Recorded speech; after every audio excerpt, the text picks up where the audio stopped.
é Vivian Vasconcelos dos Reis Santos, eu tenho 25 anos, eu sou bacharel em Direito, advogada, aprovada na OAB 2010.3. Fui criada no bairro do Alto do Peru, que é um bairro de periferia daqui de Salvador, mas meus pais sempre foram comigo, com minha irmã também, minha irmã mais nova, sempre foram muito de colocar os seus projetos, os seus sonhos na gente. Como eles não tiveram condições de realizá-los, eles sempre me falavam. Meu pai era o meu maior incentivador e dizia: minha filha, se você quiser mudança de vida, você quiser ter uma ascensão na sua vida, você vai ter que estudar. Então, desde muito cedo eu comecei a trabalhar. Com mais ou menos 14 anos eu já dava banca. Aí eu, minha irmã, a minha mãe, a gente montava na minha casa. E eu era a 8ª série, eu acho, do ensino fundamental, e vinham as criancinhas lá, tipo, jardim, alfabetização, aí eu ensinava, já tinha meu dinheirinho, final de semana também trabalhava fazendo eventos. Então sempre buscava, ao mesmo tempo, essa coisa do estudo, mas também ajudar na minha casa, no sustento com meu pai e tudo mais. Meu pai trabalhava na época de segurança, ganhava um salário muito baixo. Então, a gente sempre tinha que estar ajudando para que tudo ficasse no mais conforto possível. E eu já nutria uma vontade, desde pequena, de ser advogada. Eu falava para meus tios, eu falava para meus pais, eu quero ser advogada, achava bonito, via nos filmes, aquela coisa do tribunal, sabe? Eu achava muito lindo. E eu sempre tive isso comigo, de muita determinação. Até hoje eu tenho isso. Se eu quero alguma coisa, eu corro muito atrás. Eu busco todos os meios, eu vou falar com alguém, eu vou pedir, nem que você já sabe. E eu tenho essa coisa comigo de falar aquilo mesmo que eu quero e buscar. Quando eu fiz uns 14 para 15 anos, aí eu já fui para o 2º grau, já fui pegar ônibus para ir para o colégio, já foi uma mudança significativa, né? E foi quando eu comecei a estagiar, eu tinha uns 15 anos, eu lembro que eu trabalhava numa empresa e ganhava uma bolsa de R$100, para mim era a maior riqueza do mundo, eu nunca tinha visto tanto dinheiro, R$100 por mês. Uma vez eu fui para o meu colégio, eu estudei no Colégio Estadual Bento Gonçalves, e eu fui para o meu colégio e eu fui falar sobre a importância da escola em nossa vida. Eu fui dizer para todo mundo que como é importante a gente estudar, não vou só na faculdade não, como é importante a gente começar de pequenininho a estar estudando, a gostar, a fazer peça no colégio, a se dedicar realmente desde pequeno, desde o começo, e sempre ter um foco. Então é o que eu sempre digo, cultivem boas amizades, cultivem bons pensamentos, sempre buscando crescimento. E se vocês visualizarem que tá complicado, vamos buscar, vamos correr atrás, vamos falar com alguém, dar um jeito, porque eu acho que tudo é possível quando a gente tem um interesse muito grande. Me chamo Gilmar, sou estudante de enfermagem do 8º semestre. Eu sou de classe baixa, né? Minha mãe é doméstica, meu pai é aposentado, tenho 3 irmãos e sou o único que está concluindo, né, uma formação. Constituí família na maturidade, tenho 35 anos, sou casado. Em um ano tivemos 2 filhos, um é adotivo, né, é uma criança que tem paralisia especial, e meu filho biológico tem 3 anos. Eu nasci no Nordeste de Amaralina. Aos 9 anos, meus pais decidiram, né, se mudar para o bairro de Cajazeira 10. Lá, aos 13 anos, me encontrei com a espiritualidade, né? Sou católico e assim busquei, né, a vida vocacional, onde cheguei a ser religioso numa comunidade Santa Bernadette, lá nos Alagados. Hoje sou residente do bairro dos Alagados. A partir de lá conheci a comunidade, né, da Trindade, que trabalha com a população de rua. Cheguei a vivenciar um pouco na rua, fazer experiência na rua com população de rua. Antes eu não aspirava, né, a vida social, porque quando eu tive esse encontro com a população de rua, eu tinha muito em mente a questão, né, de São Francisco, da vida gratuita, doada, da caridade. Então, eu fiquei 3 anos, né, vivendo de doação. Aos 29 anos que eu despertei, né, para a questão social, onde eu tive a oportunidade de conhecer Dona Dulcinha, que é irmã de Irmã Dulce, e lá ela me deu a oportunidade, né, de poder trabalhar. Então lá eu fiz um curso, né, de segurança, experimentei, né, como agente de portaria 1 ano e 4 meses, aí de lá passei a ser cuidador, lá mesmo na Irmã Dulce, como um pai social de pessoas portadoras de deficiência física e mental. E aí fiz o curso técnico de enfermagem. Nesse período eu fiz também o vestibular, passei, e aqui com a oportunidade, né, do governo, a partir do ProUni, eu consegui a vaga remanescente. E em 2008 eu fiz o concurso do Estado, hoje fui aprovado, convocado, registro, né, meu apreço, né, pela comunidade FTC, os docentes, discentes, né, que fazem parte dessa minha formação. A educação, né, continua para mim sendo essa arma poderosa, porque ela nos abre a enxergar o horizonte além das barreiras. Meu nome é Irene Marta Magalhães Guimarães, sou de Cachoeira, Bahia, nascida lá, toda a família. Meu pai que era de São Félix, mas é quase que Cachoeira, né? Nós fomos de uma família de 10 irmãos, todos unidos, e pelo esforço e o incentivo de minha mãe, principalmente, porque meu pai vivia o tempo todo só trabalhando, né, para manter aqueles 10 filhos, só pensava em estudar.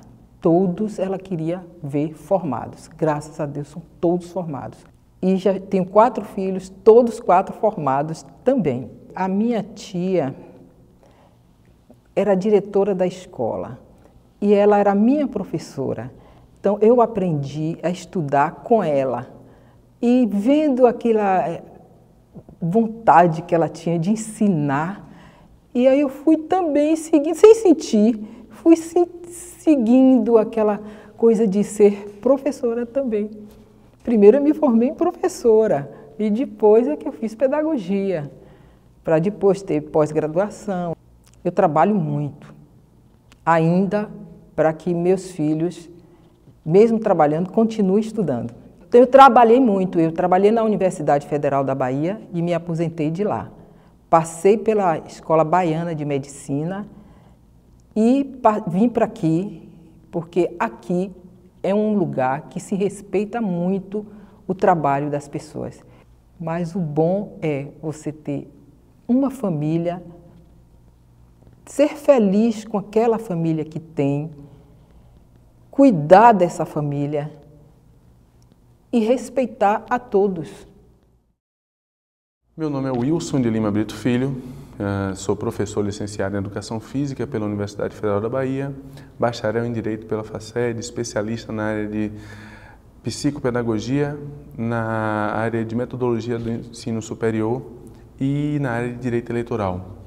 Atuo hoje profissionalmente na FTC, na condição de docente, na Faculdade Social também na condição de docente, na UNEB de Serrinha, na condição também de docente, no ISC, UFBA, eu tenho uma atuação na residência multiprofissional em saúde mental e estou também presidindo uma ONG no município de Salbara, chamada Centro de Desenvolvimento e Cultura Social. Eu sou nascido e criado em bairro popular, sou o filho único. Desde criança, um fator que marcou a minha vida, marca a minha vida e que eu trago como referência, é o fato do meu pai sempre estar sinalizando a necessidade do estudo como um dos fatores principais para alavancar, para melhorar, para tornar a vida algo melhor no futuro. Tiveram também alguns momentos, além dessas questões, alguns momentos que dificultaram a vida da gente nesse percurso. O desemprego do meu pai, em um determinado momento da nossa vida, nos levou a sair de Salvador. Moramos quase 3 anos em Brasília, que era onde a gente tinha um suporte maior da família, de algumas pessoas. Retornamos a Salvador e teve num determinado momento desse retorno, nós, no nível médio, por exemplo, eu trabalhava enquanto estagiário na escola para custear o nível médio. estudava no outro turno, e no terceiro turno eu dava aulas ou monitoria de karatê, que era a prática esportiva que eu me vinculei inicialmente. No entanto, ao invés da revolta, o que nós buscamos fazer, o que eu busquei fazer é justamente me envolver em movimentos que pudessem demonstrar o potencial, pudessem inclusive fortalecer a minha autoestima, para que eu pudesse perceber também que a questão não é a questão da raça, a questão não é a questão da cor da pele, não é a questão da origem, mas a maneira como você se posiciona frente à sociedade como um todo. Algo que hoje me movimenta mais ainda para estar buscando, galgando os espaços, tem sido a presença de minha companheira, o nascimento de um filho que está completando agora 11 meses e me faz cada vez mais buscar criar espaços, criar situações para que ele possa ter a possibilidade e o empurrão, eu posso dizer, e o suporte que eu pude ter da família para poder conseguir alcançar aquilo que a gente está buscando a cada dia alcançar. Eu sou Sidney de Argolo Silva, filho de Elza de Argolo Silva e Manuel Alves da Silva. Elza de Argolo Silva, nascida em Santo Antônio de Jesus, né? E Manuel Alves da Silva, nascido naquela boa terra de Santo Amaro da Purificação. Né? Pessoas com que eu aprendi a valorizar, né? O homem, a mulher, o ser humano, né? Perceber que as pessoas são dignas de oportunidade, de respeito. Né? Foram com essas pessoas que eu aprendi esse sinônimo. Eu sou o caçula de 6 irmãos, 3 filhos, uma esposa, Damile Silva dos Santos. O meu nascimento já foi conturbado, porque minha família já vivia um processo muito intranquilo, até de violência doméstica. Né? Naquele momento, os irmãos todos tendo que trabalhar, né? Todo mundo tem que correr atrás. Eu, com 5 anos de idade, vendendo jornal, né? Vendendo picolé, tomando conta de carro. Né? Isso foi uma das coisas que marcou muito meus caminhos, né? Foi essa ida cedo ao mercado de trabalho, né? Já conhecendo nas ruas, né? Os riscos e os acertos, né? Que a gente pode dar na vida, né? E ali foi para mim um pilar muito importante. Existiu um momento onde minha família, né, precisou se desmembrar, e nisso a minha mãe saiu do habitat Santa Cruz, o lugar onde vivíamos há tanto tempo, né? Fui para o bairro da Paz com minha mãe. O bairro da Paz é algo ainda que eu ainda procuro entender de fato o que quer dizer esse bairro hoje no coração da Bahia, no coração de Salvador, porque foi o lugar onde eu aprendi a resistir, foi o lugar onde eu aprendi a valorizar, né, a estrutura dada para nós negros enquanto sociedade. Né, eu comecei a perceber ali o meu valor, que eu realmente tinha que estudar. Preservo bastante a minha ancestralidade, a minha tradição. E o Sidney é essa ligação dessa musicalidade, né, com essa cultura barrista e, ao mesmo tempo, essa cultura que é uma cultura educacional, né, de liderança comunitária.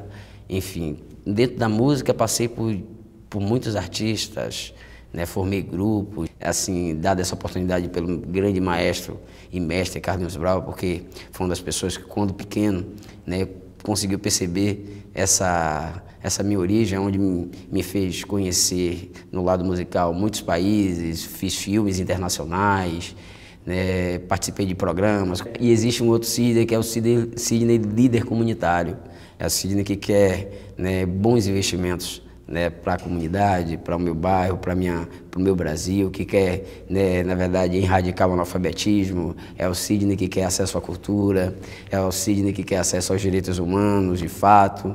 A gente não quer que o negro seja alvo de preconceito, de racismo em relação à religião. Muitas pessoas acham que a riqueza está no dinheiro, mas a riqueza está, na verdade, está na força que a vida dá à pessoa. Está, né, na força de luta, está na força de erguer, de vencer as dificuldades. E é isso que o bairro da Paz representa para mim. Na verdade, é na guerra que a gente conquista a paz, né? Porque nós só constituímos, na verdade, uma vitória na vida quando a gente começa a se unir. E é isso que me faz entender, né, o lado comunitário, é isso que me faz entender o lado do povo, né, que é importante a gente dar as mãos para poder, né, ficar livre, né, da insegurança, né, de vida que hoje é comum a todos.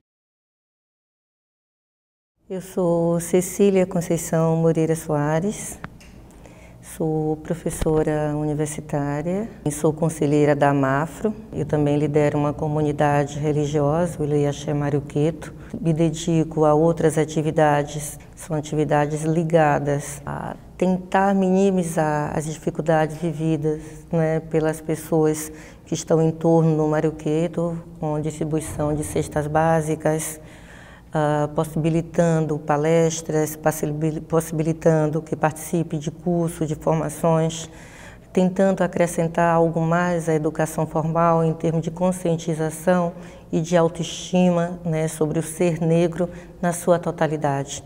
Eu venho de uma família religiosa de matriz africana, candomblé, como nós conhecemos aqui, de um candomblé queto.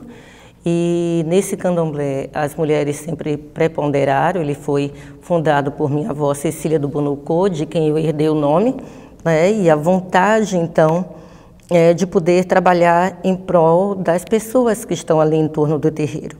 Mas com minha mãe aprendi então a fazer o discurso e a prática de acordo com as necessidades. Ela costumava usar uma frase de uma mudinha popular, que não é do nosso tempo, chamada Sonho de Etelvina.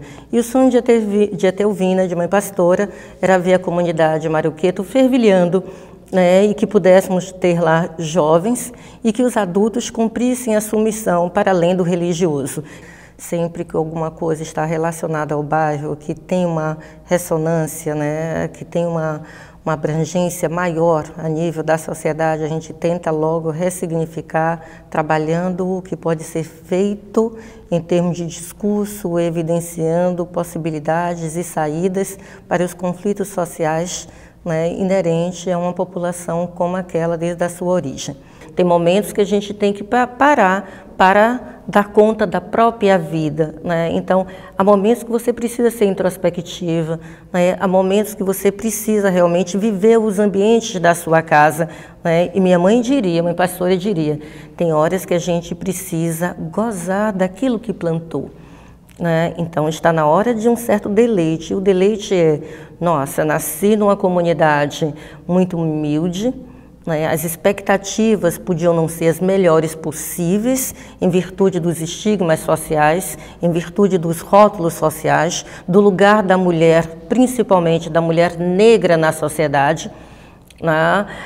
Dos preconceitos em relação às religiões de matriz africana, mas tornei-me professora universitária, mestre em História e doutora em Antropologia. Qual o deleite, qual o momento de satisfação disso tudo? É fazer uma revisão da história de toda a minha família, ver que de Quitandeira cheguei a professora universitária. Meu nome é Dodi Só, nome artístico. Na verdade, eu nasci Antônio Jorge Santos. Eu sou do bairro da Liberdade. Minha vida começou justamente nesse bairro, um bairro que tem uma população majoritariamente negra, e os ensinamentos que a gente pode aprender num bairro como esse, onde a comunidade se relaciona bem, é o bom convívio. As pessoas geralmente dividem casa, comida, um auxilia o outro. As comunidades que vivem nesses bairros mais, até certo ponto, periférico ou periféricos, elas se ajudam, porque as dificuldades são tantas, mas a solidariedade também é muito grande. Eu começo a trabalhar em teatro em 87, né? Antes fazia nessas peças de igreja e tal, e de repente eu me vejo fazendo uma oficina de teatro, e essa oficina de teatro eu começo com Causa-Leidoscópio, e aí a gente não para mais, né? Aí vem o curso livre de teatro da UFBA. No meio disso tudo, eu faço, meu primeiro filme é um longa-metragem, né? É um longa que eu fico no elenco principal, cheio de feras que eu via no dia a dia das televisões, e me faz com que eu comece a me despertar mais para o cinema. Eu começo a querer entender um pouco mais, e quero entender não só como ator, mas quero entender também como alguém que está atrás das câmeras. Eu comecei a tocar violão e tal, e um primo meu chegou para mim e fez: "Ah, você não vai conseguir tocar nada". E eu aí fiquei naquela coisa, né? E aí minha avó estava por perto, na época ela tinha 80 anos, e ela disse para mim, não, você vai conseguir, você sabe disso tudo. Então, esse exemplo para mim é tudo, porque a partir daí você percebe que não há barreiras para você. Você tem que partir sempre em frente, você tem que buscar seu ideal e ir para frente. Os preconceitos você vai encontrar em todos os lugares. Os seres humanos são complicados, né? Mesmo com todo esse bombardeamento contra os mais diversos tipos de preconceito, você ainda vai encontrar sempre pessoas com essa coisa, né? Às vezes até esse preconceito é com medo. Eu participei de um debate agora, eu dizia, por que tem que sempre colocar o negro em segundo plano? Que medo é esse? E a gente continua fazendo, tendo sempre que superar. Que todos possam ter a possibilidade de serem iguais sem nenhum tipo de asepsia. As pessoas podem viver em conjunto, independente de classe, de raça, todos podem viver em conjunto perfeitamente.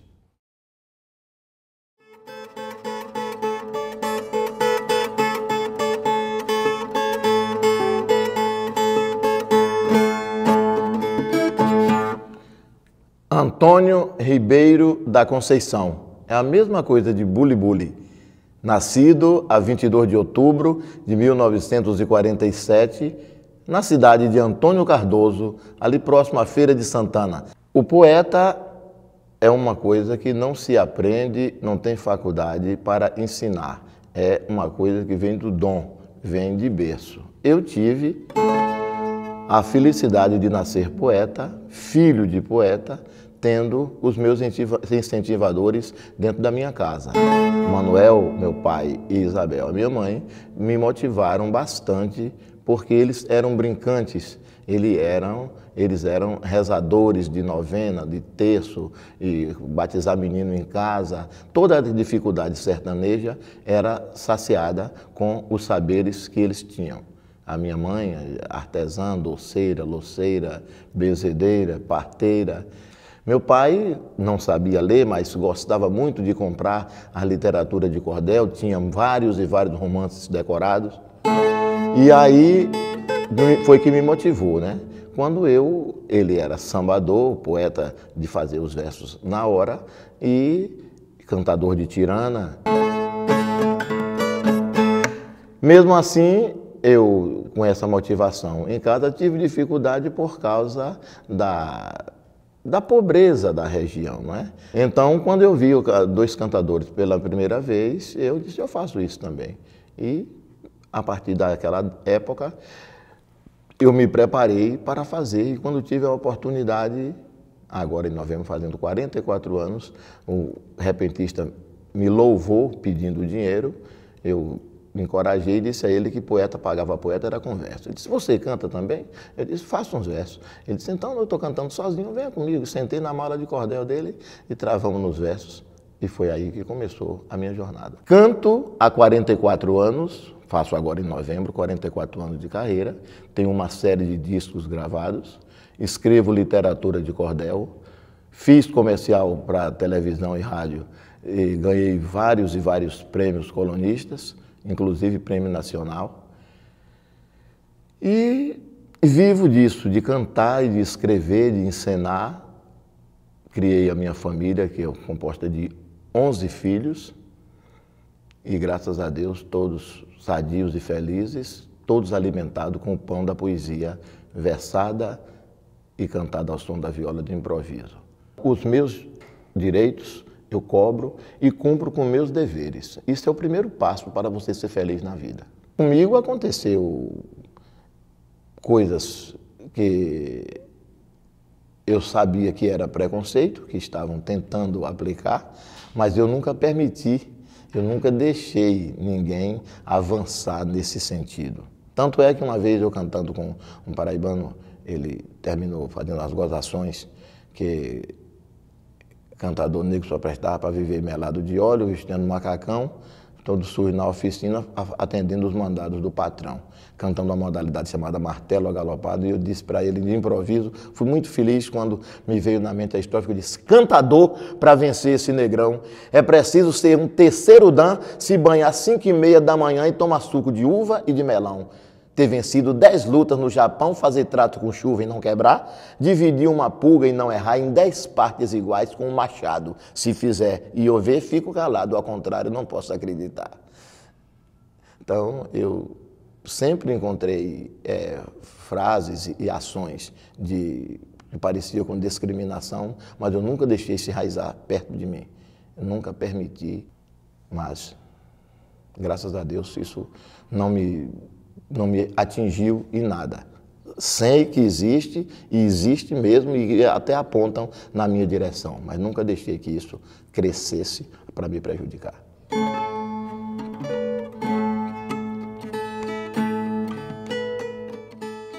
Meu nome é Goya Lopes, eu sou design de moda e minha formação é de artes plásticas pela Universidade Federal da Bahia.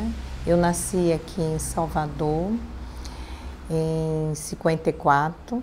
Aos 7 anos, nós morávamos em Paris, porque meu pai foi estudar petróleo, ele era engenheiro civil e foi se especializar em petróleo.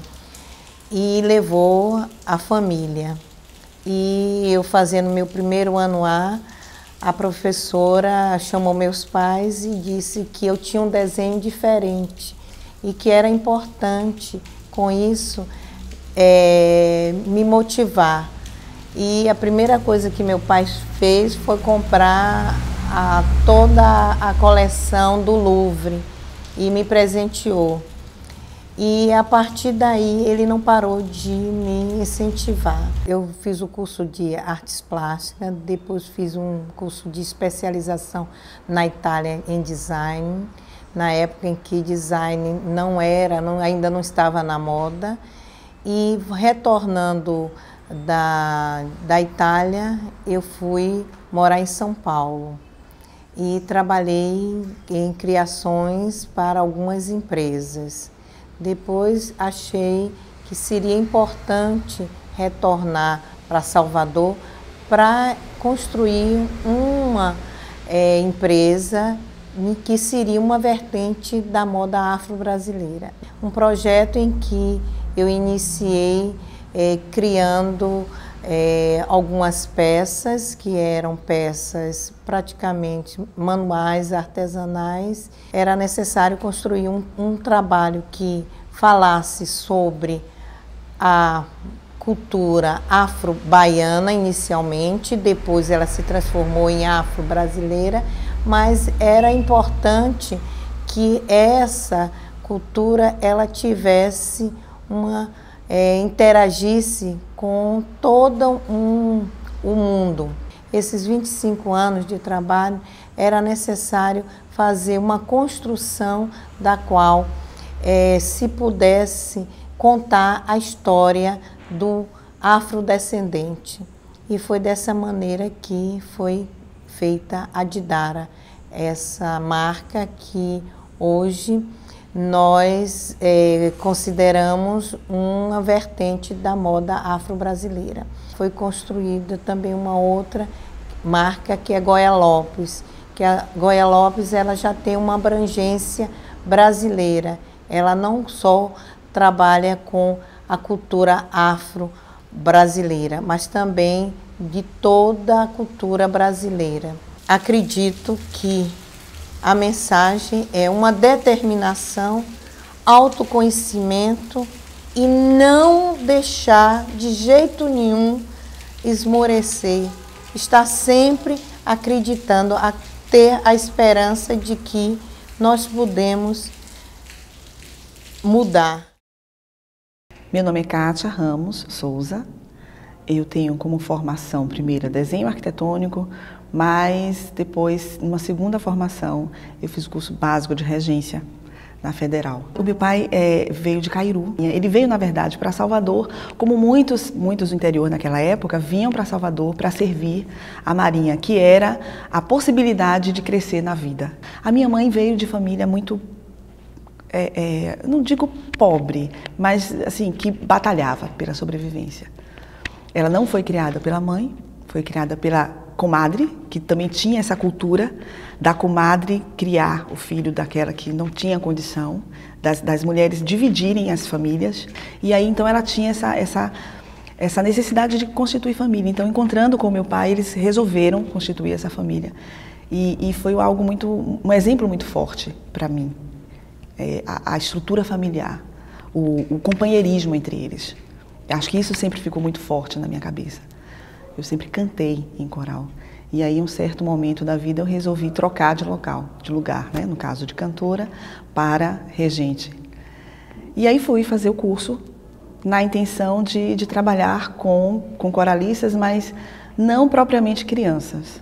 Porque no primeiro contato que eu tive, eu lembro que eram 200 e poucas crianças, foi o coral do Natal. E aí, ao longo depois desse trabalho, que foi uma delícia para mim, uma descoberta para mim, a continuidade foi assim, algo que aconteceu naturalmente. A FTC foi determinante nesse sentido, porque foi o primeiro trabalho que eu desenvolvi com crianças e com comunidade mesmo, assim, socialmente falando, foi através do coral da FTC. Meu primeiro contato com o coral Canto da Paz foi emocionante, mas foi, como tudo que eu faço com crianças, eu acho que tem que ser assim, foi natural.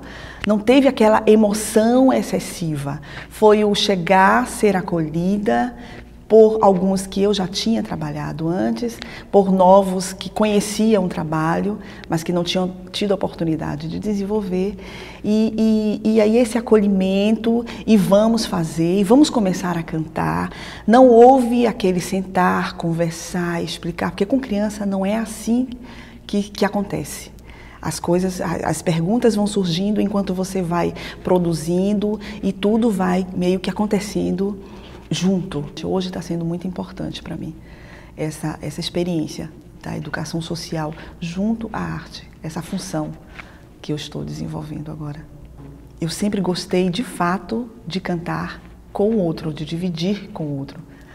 Então, assim, eu acho que resumindo, Kátia seria isso, seria uma pessoa que está em busca sempre, inquieta, muito inquieta, sempre achando que lá adiante tem algo a mais e que só acredita no que possa ser dividido com o outro. Meu nome de batismo é Clementino Rodrigues, meu pai. O nome dele era José Eusébio Rodrigues. E minha mãe também, que era lá de Santo Amaro. Maria Estefânia Rodrigues. Eu tenho a impressão que eu nasci cantando, porque quando eu nasci, minha avó, que ela dizia para minha mãe, Maria, esse menino é diferente, quando eu nasci. Então eu hoje tiro a conclusão que essa palavra diferente é porque eu nasci cantando. Depois fui crescendo e tal, junto sempre aqui com meu pai. A minha vida era com ele, plantando, sempre cantando ao lado dele. Eu era alfaiate. Meus pais me botou para aprender a arte de alfaiate. Trabalhei nas melhores alfaiatarias aqui na Bahia. Depois, mais tarde, fui desenvolvendo outras transas musicais. Veio a primeira música, quando eu fui ser compositor, dado essa dívida de Deus, eu entrei no rádio com músicas sertanejas. E foi com essa grande figura, Mota Neto. Ele ficou encantado com a composição, que foi: Oi, minha linda morena, eu tenho pena de te deixar. Tu és minha companheira, eu não posso desprezar. Sabe um dia eu ir pra riba, linda morena, vou te levar. Além de música sertaneja, eu cantava meus sambas, essa coisa. Eu nasci com essa estrela para cantar, parece que eu nasci cantando. E eu admirava as pessoas que cantavam, não só o samba, que é aquelas mudinhas antigas, né? Ô, trepa no coqueiro, tira coco, chique-chique, macambira no coqueiro, olha lá. Oh. Essas músicas que os mais velhos cantavam, eu, como criança, fui aprendendo. E chegava no aniversário, eu cantava também. E samba de roda, samba de chula, que meu pai era capoeirista, ele cantava muito samba de chula. E eu, como criança, fui crescendo e fui seguindo aquele mesmo caminho dele. E Dalvinha sempre assim, minha musa inspiradora. Toda vez que Jesus mandava uma música que ela me inspirava, eu cantava para ela. Dizia, Dalva, Jesus está mandando uma música aqui, inspirada por você. E aí eu cantava para ela. Tem uma música que eu vinha cantando no carnaval com um grupo. Ai, Dalvinha, o teu olhar faz um mundão de ouro. Eu vou te dar meu tesouro. Se não me deres teu amor, eu morro. Junto de ti sou feliz, bem feliz, igual a ti, ó mulher, eu nunca amei.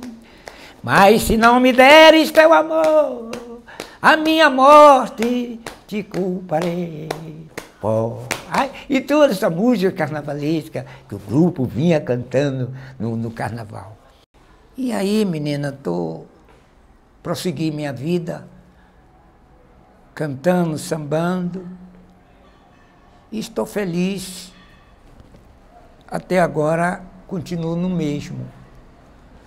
Deus me mandando composições, como vocês sabem, já ouviram por aí, Cada Macaco no Seu Galho, Retrato da Bahia, sem falar em tantas outras músicas. Como eu digo sempre, Deus é a música para mim. A música para mim é Deus.